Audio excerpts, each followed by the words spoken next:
کہانی بادشاہ اور 3 تحفے۔ ایک بادشاہ بہت نیک اور عقل مند تھا، لیکن بڑھاپے میں اس نے سوچا میں اب بوڑھا ہو گیا ہوں، میری جگہ میرے بیٹوں میں سے کسی کو تخت ملنا چاہیے۔ مگر کس کو؟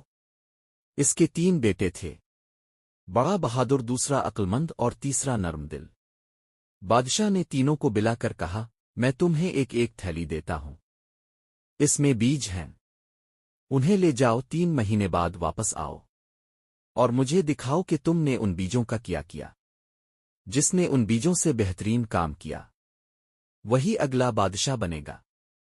تینوں بیٹے بیج لے گئے۔ بڑے بیٹے نے سوچا بیج بیج کر سونا خرید لیتا ہوں، بادشاہ کو دکھا دوں گا کہ میں امیر ہوں۔ دوسرے بیٹے نے کہا میں ان بیجوں کو سنبھال کر رکھتا ہوں، شاید بادشاہ خود ان سے کچھ اگانا چاہے۔ جبکہ تیسرے بیٹے نے بیج زمین میں بو دیے، روز پانی دیا، محنت کی۔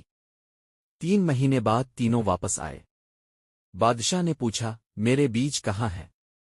پہلا بولا میں نے انہیں بیج دیا، دولت حاصل کی۔ دوسرا بولا میں نے انہیں سنبھال کر رکھا ہے۔ تیسرا بولا میں نے انہیں بویا اور اب ان سے سبز پودے نکل آئے ہیں۔ بادشاہ مسکرایا اور بولا تم تینوں میں سے صرف ایک نے بیج کا اصل مطلب سمجھا۔